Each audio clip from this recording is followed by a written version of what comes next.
Allez les amis, on est parti pour voir comment est-ce qu'on va gérer cette compétence-là, c'est-à-dire une inéquation avec un polynôme à gauche, un polynôme à droite. On se fait ça tout de suite. Pour régler ce type d'équation, il faut bien que vous compreniez qu'en l'état, c'est-à-dire que si je l'écris x au carré plus x moins 4 plus petit que moins x au carré moins x, je suis incapable de résoudre ça. J'y arrive pas, tout simplement j'y arrive pas, c'est même pas la peine d'essayer, c'est impossible. Du coup, ce qu'on va faire, c'est tout passer du même côté pour avoir inférieur ou égal à 0. Parce qu'une fois que j'ai inférieur ou égal à 0, je peux faire un tableau de signes, et ça, il se trouve que je sais le faire. Donc, si je passe mon moins x au carré de l'autre côté, il devient plus x au carré, mon moins x devient plus x. Donc, je suis gentil, je vous fais les étapes. À gauche, j'ai x au carré plus x moins 4, plus x au carré plus x. Quand je le regarde comme ça, je me dis c'est encore pire. En vrai, il n'y a aucun moyen que je sache résoudre ce truc-là non plus. Sauf que regardez, ce x au carré et ce x au carré, je peux les mettre ensemble.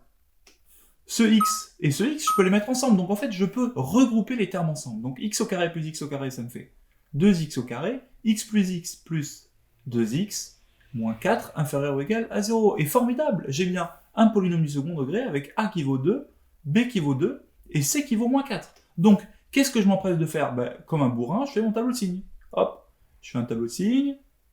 Ici, j'ai x. Ici, j'ai mon polynôme. Et il me faut les racines. Je sais que c'est entre moins l'infini et plus l'infini, mais si je veux mettre du signe ici, si je veux mettre par exemple plus, moins, plus ou quoi que ce soit d'autre, il va d'abord falloir que je trouve quelles sont les valeurs potentielles ici où il y a un changement de signe.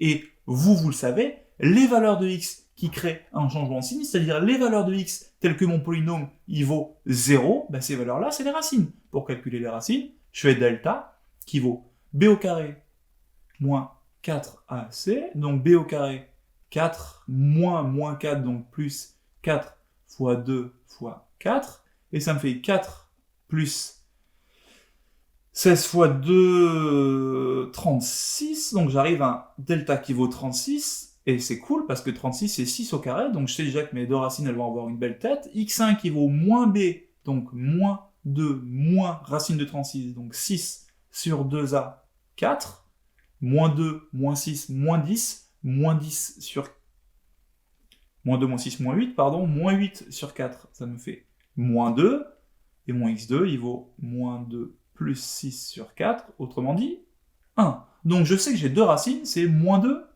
et 1. Pour ces valeurs-là, mon polynôme, il vaut 0. Hop, je peux écrire 0.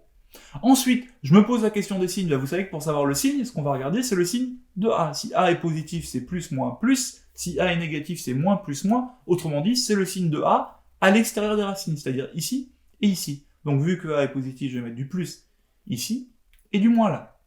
Et maintenant, je peux répondre à la question. La question, c'était, je vous rappelle, quand est-ce que ce polynôme est plus petit que celui-là? Oui, mais on a montré que cette question-là, c'était la même de savoir quand est-ce que ce polynôme-là, c'est-à-dire ce polynôme-là, était négatif. Ce polynôme-là, il est négatif ici.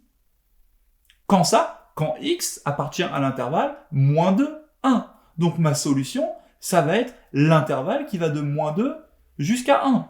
Est-ce que je garde ou est-ce que je les vire?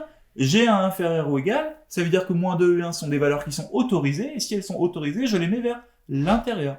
J'encadre, je prends mon point, et c'est littéralement aussi simple que ça. On vous a mis plein d'exercices en dessous, à vous de jouer. Vous êtes des champions.